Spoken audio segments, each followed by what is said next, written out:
So we have, ladies and gentlemen, Ram Sinha with us. He is co-founder of the Pride Circle, and he's going to be talking about how Asia's first LGBTQI plus job fair came about.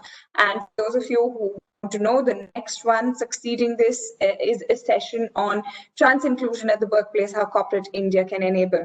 So we have two power-packed conversations coming up. Don't go anywhere. Keep locked in, stay locked in. Tweet away #DiveIn2020. We would love to hear your comments. We would love to hear from all of you. Milind says, in my point of view, all organizations should remove the gender, caste, or religion fields from their requirement forms. So that'll remove initial business itself, in fact, remove the last names also. I think that's a great point because there are organizations now that are looking at gender neutral resumes. For those of you who didn't know, when a job profile was sent out and when candidates applied, for every one woman selected out of 10, 9 men would be selected. So that was where gender was playing a role. So with the same credentials, with the same education, with all of the same required skills and competencies, men's resumes were favored. So now a lot of organizations have gone into gender neutral resumes, and I believe and I think, yes, absolutely, that caste, religion, and all of this, all of the things that divide us as a planet and as a world should be removed from at least the organizational scenarios that we exist in. Thank you so much, Milind, for that point of view. I am a motor mouth and I can go on and on, but I don't want to eat into any more time at all if we have Ram already on screen. Ram is a good friend. Ram, welcome. Welcome to Dive in 2020. Thank you for signing up and getting ready to share with us what you have to say. I've already introduced you twice, so I'm not going to do that. I'm going to quickly hand it over to you, and I'm going to ask you to share with us the entire story around this movement that you started and what it has become today. Handing it over to you, and I'm right here if you need me. Thank you very much. Thank you for having me here. Can you hear me all right? Yes, Ram, we can hear you. Yes, loud and clear. Loud and clear. Thank you. So I'm here to talk about Rise, which was India's first ever LGBTI job fair. I'll just have some slides handy to keep that conversation going. Please keep this interactive. Anyway, we are physically distanced. We need to socially connect. So comments, thoughts, opinions, please feel free to share. So a little bit about Pride Circle. We are India's premier diversity inclusion consultancy, and our focus is to really help organizations foster LGBT inclusion. We have touched about 50,000 plus lives over the last 3 years, and we are proud of a lot of India's first. And what I call our journey to be is about 3 years of disrupting the ecosystem, be it from building a safe space where India Inc. and LGBT community can come together and share coming out stories and build a space where we can just have a free-flowing conversation through our meetups, to a digital safe space through WhatsApp groups in different cities, to Rise, which was India's first ever LGBTI job fair. I'm going to talk a little more about that. So the idea of Rise was about creating a space where, because what we realized that a lot of organizations want to do the right thing, but very few of them have access to LGBT people because very few LGBT people feel safe enough to come out at work. And this was especially 2.5 years, 3 years back, with 377 still on the books. And hence the idea was creating a space where it was just a monthly meetup. It's a simple, casual hangout space. You have a conversation. And that had such a profound impact when people heard stories from people about their journey of coming out, of dealing with acceptance or rejection from family, friends, of dealing with divorce, and all of that. It really helped people understand what the challenges are and how can we really support. And through just the meetups, we had 8 companies who started their employer resource group. And with more and more companies getting engaged and more community, I think the next logical step was a lot of people were looking for jobs in inclusive organizations. A lot of inclusive organizations wanted to hire LGBT people. And it's not just that people are unemployed, it's just a lot of people are at workplaces, but they don't feel safe enough or they don't feel comfortable enough to come out. They always feel like, what if people get to know, right? It's like not working with your 100% productivity, because part of that bandwidth keeps going back. What if people got to know? And there have been repercussions. So these are not irrational fears. There have been repercussions in the past where people have been fired, people have had to change teams and various other things, which is the lived reality, right? And this is also the experience of LGBT population in schools and colleges. So it's not an irrational fear. So a lot of thought process went to it, creating a platform where we could really change the narrative that we welcome you. We know you're LGBT and we welcome you. We celebrate that you're different. And that was the whole idea of creating a space where companies and that barrier and what if people get to know, we break that down and just have a conversation directly on, hey, this is a rec and this is your skill set and this matches or this does not match. Like completely taking, while a lot of LGBT people, like allies, feel like, why do we always talk about being gay or trans or all of that? It's not that we want to talk about it. It's just that how the context becomes. Like when everyone else is cisgender heterosexual, by default, what sticks out becomes the thing by which we are marked at, right? So the idea was, how do we create a space where that sexuality and gender is not the conversation, but the conversation is a skill set, and whatever else the irrational fears and worries are is taken care of. And so Rise was a full day conference where we had 50 national and international speakers. We had David Patnaik, we had Celise Berry from Out and Equal, and a whole lot of thought leaders from around the world, talking on various range of issues from employer resource group to visible out leadership, from creating policies and best practices to hiring best practices. And a job fair for the first time in India, it was a massive success, I would say. And for that, I'm very grateful for all the organizations which came and supported this. And thank you, Swasri, for being one of the sponsors. We had 45 companies who came and supported Rise. And I went to the job fair. It was on 12th of July. I went on the 11th evening, the job fair area, and I was, the booths were still being built then. And I literally had like tears roll down my eyes because it became a reality. From a dream of making something like this possible, where companies are actually rolling out a red carpet, literally, to engage with LGBT talent pool, that became a reality. So this is what we call like history was proudly made, where it was a 1,000 footfall event. And the third piece of Rise was a marketplace where we got LGBT-owned businesses to set up their stalls. Definitely, one aspect was for them to make a sale there, but also encouraging our corporate partners to onboard small vendors through the supply diversity program. Because when we talk about enabling or empowering a community, it's not about doing two things right, right? What we do, the thousand things we do as an organization, we need to look at everything and tweak it to ensure that there is inclusion for all URMs. Uh, so with that, all the unconscious bias, the systemic biases which kind of get built in because of one thought process or because of not knowing about the challenges, how do we really reevaluate everything so we are able to break those barriers and redesign a world which is really inclusive. We're very happy and proud to say that there are 50 plus job offers that happened.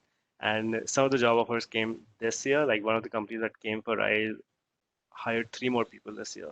So it's like a seed you sow and it keeps growing. It's that change keeps happening, right? So this is a quick snapshot of the event. I'm going to browse through some of the pictures also. So it just, for people who were there, it just kind of reliving those moments. This is from the conference. Uh, this is from the job fair. I think for the first time we saw booths that were painted in rainbow color, right? And we saw booths where their LGBT people were in the backdrop, right, in times of posters. So the kind of safety LGBT person feels, the kind of relatability they feel is very different. I think this is the first time where a lot of the recruitment team who would have probably come across one or two LGBT people in their careers were, in a sense, a minority, where they were in a room full of people who were from the community and all shades of the community, right? Uh, and there were booths where there was a trans person who was interviewing other trans people. So, as a trans candidate, if I see that the recruiter is a trans person, it builds a different level of connect and comfort with that team. Uh, yeah, so this was the job fair area. And this was the marketplace, which I talked about, where we had a range of businesses setting up the stalls, talking about what the business is. And we also had design thinking and other workshop for them.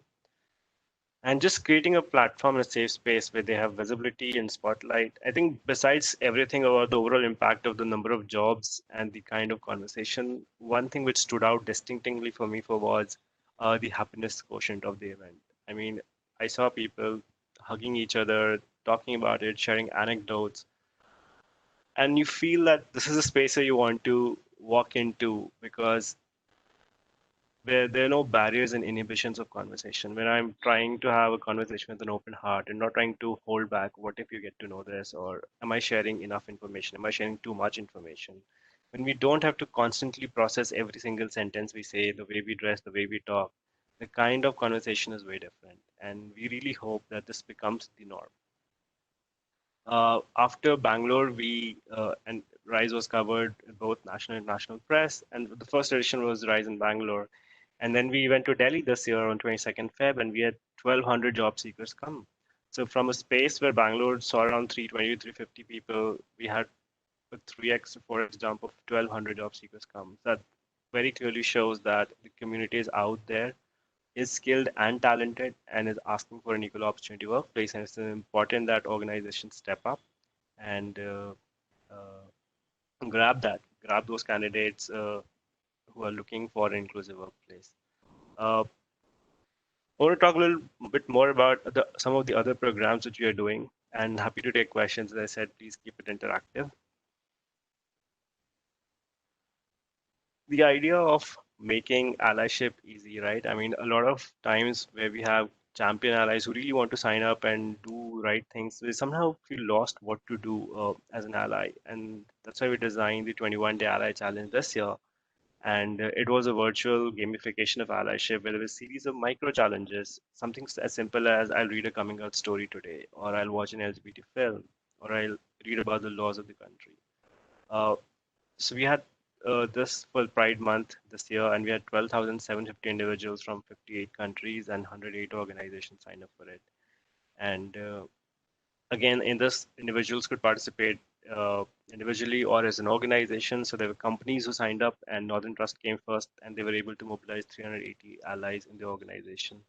And I think one of the things that stood out again in this was the number of education institutions. So we had IIM Ranchi, NMIMS, Tagore School, and various education institutions signing up for it, which also shows that the narrative is changing, that Gen Z is more aware, and we are moving from a space of focusing from workplaces to also education institutions so that we prevent that damage from happening, where we prevent the bullying and harassment people go through and then try to course correct and then try to make a better world. Then how do we really avoid it in the first place?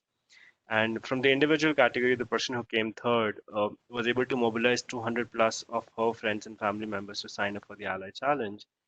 And she's just a 16-year-old school student.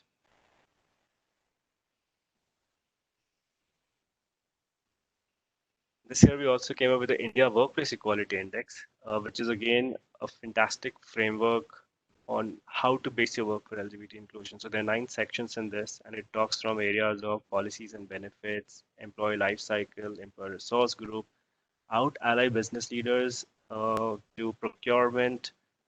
So effectively, it provides a framework of on what to base our work. How do we measure? Because we are all data-driven decision makers, and metrics really help us uh, to see how are we progressing year over year. If the kind of efforts you're putting in, is it really leading to results? Are we really able to hire right? Are we able to promote in the right places? So the Workplace Equality Index, it's based on Stonewall's Workplace Equality Index, and they have been running it for almost 15 years. This is the first time we bring it in India, and again, happy to say that 53 companies have signed up for this. It's free of cost, and companies can participate anonymously as well. So really look forward to having more and more organizations participate, because when we start looking at data, when we start looking at our own internal best practices, it's helped us understand how we are progressing on our larger goal. And when we look at this data year over year, which also says which are our areas of focus. Like, it's not like as an organization we have to do everything. It has to be something which is win-win for us as an organization. I'm going to pause and like see if there are any questions in the chat box here, if there are any questions or thoughts.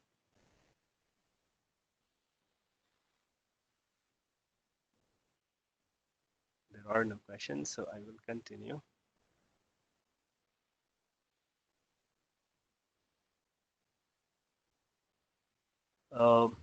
Inclusion is difficult. I don't want to upsell it. like when we talk about hiring from the LGBT talent pool or changing or tweaks in policies and practices, be it insurance of same-sex partner insurance coverage or transition gender insurance coverage, all of that comes as a new task and additional thing. But that's what including means, right? When we try to include another person, it's trying to make the other person happy. It's the same extension of that when we do it at a larger group level as an organization. How do we ensure that the person feels safe, right? If we invite someone at home, they should feel comfortable, right? So it's the same thing from a workplace perspective also. When we are getting people on board, we do ensure that there's a safe workplace so that they feel comfortable and they can focus all their efforts on the work they do. And it takes time. Sometimes you may not have readily available talent. Sometimes you may have to build the talent pool. And with that, this month of September and October, we're doing 30 plus workshops from a range of topics from AI, ML, blockchain, insurance, healthcare, legal, and all of this is available free of cost, made possible by learning partners, where companies have volunteered hours from their teams to educate about these topics. So I think when we talk about LGBT inclusion, we have to look at a larger and more holistic lens of what are the various things we do as an organization and how we can uh, find those win-win combinations, win-win areas of support where it really helps the community and which is also our area of strength for us and provide those platforms and we'll tweak and learn. So I definitely don't want to say the road to inclusion is straight. It's definitely not straight. It's curved. There are a lot of roadblocks and a lot of hurdles, and there will be a lot of learning in the process. But till the time we have the right intention that hey, this is something we really want to invest in. This is something we really want to become as an organization. That every single employee, irrespective of what their sexuality or gender or physical ability or any of that, any other physical parameter is does not matter. They can really freely, uh, yeah, ideate, share ideas, and without barrier, without hesitation of what if, what I'll be judged for something which has nothing to do with the work I do, right? Because all these factors we just talked about has nothing to do with the technical contributions, with what skill set they have to offer. So how do we create a barrier-free workplace? And in the same theme of building and enabling an ecosystem and supporting and building a pipeline of talent, we'll be also doing India's first LGBT hackathon for November this year, where there are three tracks of tech, non-tech, and social good, where we are encouraging participants from the LGBT community and then encouraging companies to come up with problem statements to solve. So it's all of this is directed towards providing an opportunity to prove their skills, prove their mettle, and providing enough support structure around it so that we can really pull up, because a part of it would be pulling people up, a part of it would be there would already be people who are doing really well just providing an inclusive workplace. So within the spectrum of LGBT people also we have to look at what are the subsections and how we can work around those elements. Yes, this is like a brief thing I talked about, so yeah, let me know. I'm more than happy to have questions and opinions and thoughts here and just elaborate by myself. Please post your questions in the chat window or the Q&A box at the bottom of your screen. Ram, congratulations on pulling off something, I think, like you spoke about, a space, just having a space or a platform for people to come and share and interact and actually have avenues to have these, you know, sort of doors into spaces that perhaps never ever even imagined that this was needed. So I think congratulations and kudos to Pride Circle and you for getting these going. And it's amazing how you've introduced so many different industries and seamlessly integrated with it. So congratulations once again on the fabulous work that has gone into making this happen. I'm going to request our audience to post their questions in the boxes at the bottom. Do we have any questions? Just give me a second, and I'm just keeping an eye on the question windows. Do you have data on how many Indian organizations participated in the event? Bhavna Prakash is asking. In the job fair, so in the job fair we had four Indian companies from 35. Four Indian companies. I mean, that's promising. That's positive. Spoke about academia is opening up to this, and I think that's so important. It's so important for schools and for children, interacting organizations to actually recognize this early on and make it a part of the narrative rather than actually stay close to it. So I think that's also very encouraging news. A little more on the job fair. So we had like Godrej, VIP, Lalit, and Unhotel. So Unhotel is a startup, right? And so again, I mean, we had a bunch of companies. Some were like really old giants, but some of them were like startup were just 15-member team who had come for an LGBT job fair, which we think sometimes we just assume that this is only for companies which are like big budgets, MNCs, but it comes back to, I think, as an organization, when you talk about a startup, probably the founders, what are their vision of a workplace they want to create? And the same as goes for a larger company when you talk about mission and vision. So I think the core DNA and the core intent remains same. It's how we action out and how it reflects changes a bit. Absolutely. And I think, that talks about then organizational inclusion and development, because there you go, you have the MNCs and then you have the startups. And then the ones in between, I think that integrates this whole diversity and inclusion conversation to a next level where you're looking at organizational diversity on taking part and participating in these conversations. Does anybody else have any questions for Ram? Because I have a couple of them. So, Ram, tell us what was the most challenging part about putting this together. Where was it that you struggled the most? And you would have had those days when you're like, why am I trying to? Tell us a little bit about the struggle behind putting this together. I think this was something which was never done, and that made it so difficult because I think before this job fair, no one seriously looked at what the LGBT talent looks like, right? Where nobody looked. It's a population that needs to be included. That was the conversation that was happening, but no one has looked at like, hey, what is the skill set? What is the education level? What kind of people will we get if we go to a job fair like that? So companies didn't know that. We didn't know that because we were doing it for the first time, and candidates didn't know. So LGBT people who are very hesitant about coming out to a space like a job fair where they're out in the open in a certain sense. So should they show up? What kind of companies will be there? Will it be just an entry level role? Will it be just HR D&I role, or will there be tech roles? There were a lot of questions, and all we had was questions from every single stakeholder, from NGOs and CPOs you wanted to reach out to, from the LGBT talent pool, from companies, and we didn't have answers. Honestly, there was a area of gray. We expected certain things to happen based on our work with the community and companies, but not a very clear cut answer. Hey, this is the skill set, this is the talent pool, these many people I can guarantee you. None of that. Everything is kind of in the air. So there was a lot of risk in that sense. Like, how do we really build trust both ways? One A is definitely from the companies also that, hey, take a leap of faith, create something like this, and people will show up. And with the community, that it's not pink washing. It's not that, hey, we're doing it just because we want to do a check mark and do a good branding and be done with it. There is real intent to hire. There's a real intent to invest in the LGBT community to actually know and create a safe space. So I think that was the biggest part of it, that when no one is seeing how it works out, how do we create something from thin air which is really impactful and works for everyone. So it's not just for X set of population, but for everyone. I think that was the biggest challenge, that not knowing how it will pan out. Wow, thank you. I think that should inspire a lot of people who are listening into, if they want to start something or do something, it can be done out of thin air.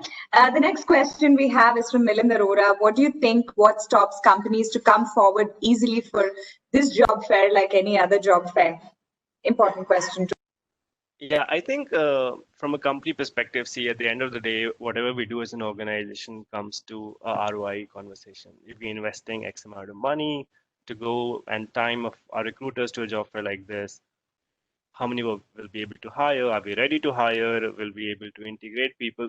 It's not just about having a talent pool. That's definitely one question, like, do we have the right sort of talent pool? But also questions on, as an organization, are we ready to hire trans people, right? Are we ready to hire people who are visibly LGBT? And then the second aspect comes that if we are hiring from an LGBT job fair, then the person should be out. I should be able to brand it, right?